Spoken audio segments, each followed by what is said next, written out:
Ah, muito bem, eu vou deixar as perguntas para a aula que vem, e eu queria fazer algumas observações sobre a situação política atual. Então, em primeiro lugar, se durante 40 anos uma facção política tem o monopólio dos protestos de rua, da circulação de informações, da cultura, da educação, da mídia, etc., etc., então, haver uma virada puramente eleitoral depois de 40 anos é quase um milagre, e, no entanto, está acontecendo. Eu só explico isso da seguinte maneira: tudo o que foi feito em matéria de revolução cultural gramsciana, ocupação de espaço, etc., etc., afetou só uma parte pequena da população. A maioria da população não está nem sabendo de nada disso e continua vivendo de acordo com, vamos dizer, os princípios e valores tradicionais de 40, 50 anos atrás. E é este pessoal que está mudando de candidato agora. Por que eles votavam só nos candidatos de esquerda? Porque só havia candidatos de esquerda e ninguém queria se opor a eles. Ninguém ofereceu oposição. Se você comparar o discurso do Aécio Neves agora com o discurso dos outros concorrentes que se ofereceram ao PT, a diferença é monstruosa. Monstruosa, porque nas outras eleições só o que você via era um campeonato de esquerdismo. Eu sou mais esquerdista que você, eu sou mais leal à esquerda. Foi assim, pelo menos nas duas eleições foi assim. Né? Então, era como que o candidato é aquilo que disse o próprio Fernando Henrique Cardoso. Ele disse: entre nós e o PT, ou seja, entre o PSDB tal como ele o compreendia e o PT tal como ele o compreendia, não há diferença ideológica, há apenas uma disputa de cargos. Isto o Fernando Henrique disse, pô. Então, você tinha uma hegemonia ideológica completa, tá certo? Onde qualquer violação do código esquerdista era considerada quase um crime de lesa pátria. Tá certo? E o Aécio Neves, sem precisar dar uma definição ideológica anti-esquerdista, ele está combatendo o esquema petista com um vigor e uma violência como nunca se viu, tá certo? Onde não será possível mais limpar a reputação dessas pessoas. Eles já saíram sujo de qualquer maneira, não tem mais como levantar. Agora, como desta imensa tragédia, dessa debacle do petismo que nós estamos assistindo, você vai conseguir salvar o socialismo? Né? Que milagre você precisa para isso? Porque tudo o que eles fizeram foi em nome do socialismo. E eles estão associados a todo o movimento comunista continental. Então, o PT não fez esse crime sozinho. Ele fez com a ajuda de Fidel Castro, de Chávez, de Maduro, toda esta cambada, tá entendendo? Então, como disse aquela líder comunista boliviana, que eu esqueci o nome, a eleição desse Aécio Neves é uma catástrofe continental. Eu digo, sim, está caindo tudo, não é só o PT, é o Foro São Paulo inteiro. Né? Então, o Aécio não precisa nem chegar lá e dizer, não, eu sou contra o comunismo, eu sou a favor da democracia liberal. Ele não precisa. E eu estou achando uma coisa genial que ele não tenha assumido nenhuma definição ideológica, porque não precisa agora. Né? Nesse momento não precisa absolutamente nada. Quer dizer, o que está caindo é o esquema socialista inteiro. O S vai ter que fazer outra coisa, porque isso aí não dá mais. Quer dizer, a imagem do socialismo, do comunismo, não dá para salvar mais. Então, quer dizer que esta eleição do Aécio, ela abre a oportunidade de mudar muito o curso das coisas. Agora, acontece o seguinte, esse pessoal petista, eles se prepararam durante 50 anos para fazer isso. O negócio da Revolução Cultural começa na década de 60 do século passado. Né? E a ocupação de espaços também. Eu já falei para vocês que ainda no tempo da ditadura militar, o pessoal da esquerda dominava a grande mídia e dominava a imprensa nanica de oposição. Fingindo, vamos dizer, fingindo uma concorrência, ou fingindo até uma oposição entre as duas coisas. Quer dizer, então, ali era mesmo a estratégia das tesouras. Se você não apanha com a mão direita, você apanha com a mão esquerda. E também usando, vamos dizer, a grande mídia como instrumento de desinformação, porque você chega lá na redação do Globo, só tem esquerdista, só tem comunista naquela coisa. Para não dizer que só tem assim, 200 comunistas para 2 não comunistas. Né? E ainda assim você consegue, através da imprensa nanica, dos blogs, etc., esbravejar que o Globo é um órgão da direita, então você pode usar o Globo como instrumento de desinformação. O Globo e os outros jornais, como usaram o Jornal do Brasil há muito tempo, né? Quer dizer, você tem 50 articulistas comunistas escrevendo no jornal de direita e o que eles dizem passa a ser a voz da direita. Portanto, isso é desinformação no sentido técnico da coisa. Desinformação só funciona quando é veiculada por alguém da confiança da vítima, né? Então, para passar desinformação comunista, ele tem que parecer direitista. E daí a insistência desses blogs como vermelho.org e outros de chamar a grande mídia de direitista, quando eles sabem perfeitamente que não é, porque eles sabem quem são os camaradas que estão lá mandando, né? Então, graças a essa longa preparação, a ocupação de espaço se alastrou por toda parte e tomou praticamente o Estado inteiro. Isso quer dizer que o senhor Aécio Neves será eleito para presidir, dizer, um governo e um Estado que já estão contra ele, que já está todinho ocupado pelos inimigos. E ele vai ter que tirar essa gente de lá de algum modo. E ele não poderá fazer isso se ele não tiver.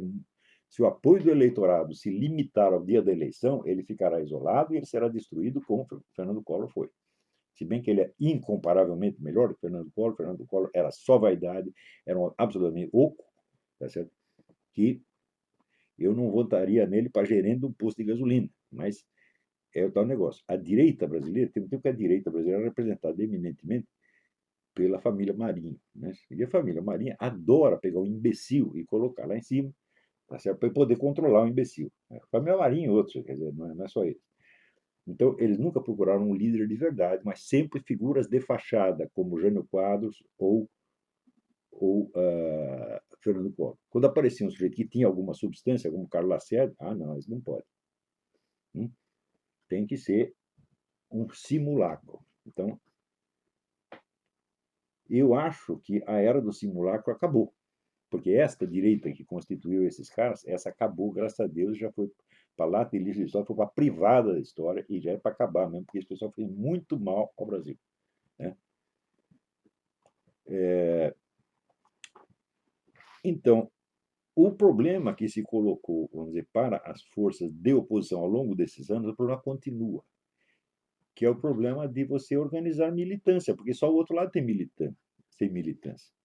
Nós temos o eleitorado. O Aécio Neves tem o eleitorado. O eleitorado está maciçamente a favor dele. Acontece que o eleitorado é uma força dispersa. Não é isso? Então, o eleitor, ele age num dia, no dia da eleição. Depois vai para casa. Agora, o militante está lá todo dia. Então, isto quer dizer que se o Aécio Neves não tiver ao seu lado uma militância para sustentá-lo no poder, ele estará lascado. Então, é isso o apelo que eu falo. Não se limite a votar em Aécio Neves, mas crie uma militância para lhe dar sustentação quando ele tiver que agir contra essa gente que ocupou o Estado. O que fazer com essas pessoas? A minha proposta é muito simples. Eu acho que todos aqueles que usaram o Estado como instrumento para a prática de crimes devem ter os seus direitos políticos cassados para sempre, até o fim da sua vida, e devem ser proibidos de exercer qualquer atividade na educação e na mídia. Devem ser forçados a voltar à sua vida privada. Não deve ser posto na cadeia, não deve apanhar, não deve fazer nada de mal para o cara. Só vai e volta para a sua vida privada, volta para as suas insignificâncias, onde você nunca deveria ter saído. Isto é essencial para voltar ao país à normalidade mental. Eu já expliquei, até outro dia eu botei uma mensagem no Facebook dizendo que um desejo imoderado de subir socialmente acima das suas capacidades intelectuais, morais, psicológicas, é uma doença mental. Não é normal que uma pessoa como Dilma Rousseff queira ser presidente da República. Não é normal que ela pense em ser. Né? Porque ela tem que dizer, eu não tenho capacidade para isso. Né? Lula também. Não. Eu, Olavo Carvalho, não tenho capacidade para ser presidente da República e não penso em ser. Né? Então, eu me apresento para fazer o que eu posso fazer. Agora, o desejo de você subir muito acima da sua capacidade, é claro que é doença mental. Só que nós infestamos de doentes mentais esta coisa. Né? E esta palhaçada tem que acabar. Quer dizer, você bota lá um analfabeto, presunçoso, criminoso, etc. E você, em seguida, faz questão de simular que está tudo normal. Que eu saiba é o seguinte: como se lida com doente mental? É através da psiquiatria. Como se lida com criminoso? É através da polícia e do sistema judiciário. Como, vamos dizer, a capacidade de discernimento psiquiátrico acabou, e como o sistema policial e judiciário também não funciona, sobrou o quê? Só a via eleitoral. Então, em vez de colocar os criminosos na cadeia, você tem que concorrer com eles na eleição, que é exatamente o que aconteceu agora. Essa eleição nunca deveria ter acontecido. Por quê? Partidos que estão vinculados, que estão subordinados a organizações estrangeiras, são partidos ilegais. E eles teriam que ter sido fechados já 20 anos atrás. A hora que criou o Foro São Paulo para fechar o partido no dia seguinte. Você criou o Foro São Paulo, você criou uma organização que está lá, a FARC, está lá o Mir chileno, está lá aquele bando de narcotraficante, e você está lá fazendo planos em comum com eles, tem que fechar o partido na mesma hora. Né? Não, as coisas não precisavam ter chegado a este ponto. O pessoal falou, anos atrás, falou de década perdida. Falaram, mas já são muitas décadas perdidas, são quase um século perdido. Entendeu? Por quê? Porque o Brasil criou, vamos dizer, este fetiche eleitoral de que democracia consiste em ter eleições. E democracia é muito mais do que eleição. Democracia precisa ter um sistema judiciário que funcione. Democracia tem que ter um jeito de botar os criminosos na cadeia. Né? E democracia tem que se basear, vamos dizer, em valores de racionalidade e de razoabilidade que correspondam ao senso comum da população. Não é isso? Mas se o senso comum é insistentemente violado por elementos de revolução cultural que querem nos impor valores que são, vamos dizer, contraditórios consigo mesmos, que são os valores do absurdo, que são os valores do Dr. Mabuse, e você é obrigado a dizer amém. Então é aquele negócio do Groucho Marx, afinal, você vai acreditar em mim ou nos seus próprios olhos? Né? E não acreditar nos seus próprios olhos fica uma coisa feia, tá certo? E você não pode sequer ter o discernimento estético. Você não pode mais ser capaz de reconhecer a expressão nos olhos das pessoas, que é o instinto que o ser humano tem. Né? Quando você olha para a cara dessa Dilma durante o debate, você fala, tudo isso é fingimento, isso é um teatro. As coisas não eram assim. Se você vê debates políticos de 50 anos atrás, e eu comecei a assistir debate político quando era muito pequeno, né? As pessoas eram aquilo que elas pareciam. Por exemplo, o Jânio Quadro era evidentemente louco, e ele se elegeu na base de ser louco. Nunca ninguém disse que o Jânio era normal, nem ele. Tá certo? Então, quem botou lá sabia que o cara é maluco e era capaz de esperar qualquer loucura da parte dele. Né? Como de fato a loucura veio. Né? Mas hoje em dia não, você põe um louco lá e você tem que fingir que ele é o padrão de normalidade. Você coloca lá uma mulher que não sabe falar. A mulher que quando falha o ponto, ela se atrapalha. Ela vira o sanduíche ishi, você está entendendo? E você tem que fazer ali conta, a senhora presidenta, etc, etc. Você forçar as pessoas a negar o que elas estão vendo, você as enlouquece. Você cria a sintomatologia histérica. Né? E na sintomatologia histérica, você se torna cada vez mais incapaz de se defender contra os mais óbvios perigos. Por que o Brasil tem 70 mil homicídios por ano, meu Deus do céu? Por causa disto. Quer dizer, você acostumou as pessoas ao seguinte: é normal você viver dentro de uma casa cheia de grade. Em vez de botar os criminosos na grade, você põe a população. Eu conheci um sujeito que era um fazendeiro no Goiás, que ele tinha uma plantação de arroz. Mas daí ele ganhou um casal de porcos, e os porcos começaram a se multiplicar de tal maneira, você andava no latifúndio dele o dia inteiro, você só via porco. E ele tentou cercar os porcos, não conseguiu. O que ele fez? Cercou a casa. Ele se pôs no chiqueiro e os porcos ficaram livres. Eu digo, isso é o Brasil hoje. A população está fechada na grade e os criminosos estão na rua, no Congresso, na Presidência da República. Isso é normal, é o mundo do Dr. Mabuse, gente. E nós precisamos devolver a sanidade ao país. A sanidade é uma coisa assim que você não consegue expressar, você não consegue definir o que é, mas na prática você reconhece. Não é isso? Então, você veja, nós botamos na Presidência da República um negro que diz que tinha saudade do tempo em que os meninos comiam cabrito no Nordeste. Comiam, não é por via oral, não. Né? O cara diz uma coisa dessa, ele evidentemente ele é louco. Em que ele se gaba de ter tentado estuprar o outro na cadeia. E ele diz que não fez, que foi só gozação. Mas isso é gozação que se faça? Né? Isso é gozação que um presidente da República faça? Quer dizer, é claro que o sujeito ele é obsceno, o Lula é obsceno em todas as suas atitudes públicas. E o pessoal tem que fazer de conta que isso é respeitável. Então você está forçando as pessoas a negar o que elas estão vendo. E isso é de uma brutalidade psicológica que só uma comunidade de psicopatas é capaz de impor isso a uma nação inteira. E os caras impuseram e conseguiram. Por quê? Porque as lideranças civis, intelectuais, eclesiásticas, militares, etc., etc., estavam firmemente dispostas a resolver tudo pela via democrática. E por via democrática eles entendem somente eleição. Então, a eleição é o único remédio para todos os males. Não existe polícia, não existe ordem pública, não existe educação, não existe nem o bom senso. A eleição é a única esperança. Bom, para chegar ao ponto em que a eleição conseguisse mudar a ordem das coisas, teve que esperar 20 anos. E agora está acontecendo. Mas não era para resolver isso por via eleitoral. Era por via policial, por via psiquiátrica, pelo sistema carcerário. Isso tudo já tinha que estar resolvido há muito tempo. Agora, se um lado está disposto a fazer tudo e qualquer coisa, e o outro diz, não, eu só aceito a concorrência eleitoral. Então, você vai ter que esperar muito tempo, como de fato nós esperamos. Então, eu creio que o que está acontecendo é uma virada eleitoral, depois de você ter dado todos os instrumentos na mão do sujeito. Sobrou só um que você pode usar, que é o eleitoral. Né? Então, você fez questão de não resolver o problema, exceto por um único jeito, por uma única maneira. Você fez questão de ter só isso na mão. E Deus ainda te deu a chance de você conseguir resolver por esta via. Nós temos que merecer isto. E qual é o modo de merecer? O seguinte, se o Aécio foi eleito, no dia seguinte, nós temos que fazer com esses camaradas o que os russos fizeram com Napoleão Bonaparte. A hora que o nego caiu e saiu correndo, tem que sair mordendo a bunda deles, tá entendendo? Tem que expulsar toda essa pessoa da vida pública para sempre. Senão, não é normal ter uma pessoa como Dilma Rousseff, eu digo, nem num parlamento estadual.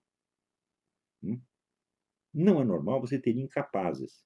E não é normal ser feio você chamar o incapaz de incapaz. Né? Então, você vê o que eles quiseram instituir foi, vamos dizer, o igualitarismo radical. O negócio de igualitarismo começa com a proposta econômica. Vamos eliminar as diferenças econômicas injustas. Depois amplia mais um pouco. Vai acabar com as diferenças econômicas injustas e com as justas também. Não, não basta as diferenças econômicas, tem que ter as diferenças sociais. Não pode ter diferença social. Não pode ter diferença educacional. Não pode ter diferença intelectual. Não pode ter diferença estética. O feio tem que ser igual ao bonito. Então, aquilo que começou como uma ideia mais ou menos razoável, quando entra na cabeça dos adeptos da expansão da democracia, como Dona Marlene Chauí, vira isso, acaba virando a democracia do QI. Né? E a democracia da feiura, quer dizer, o feio passa a ser bonito. Então, é claro que isto viola, vamos dizer, a própria estrutura da cognição humana. Isso destrói a inteligência das pessoas, destrói a sua percepção, destrói a sua consciência, e isso é um crime inominável.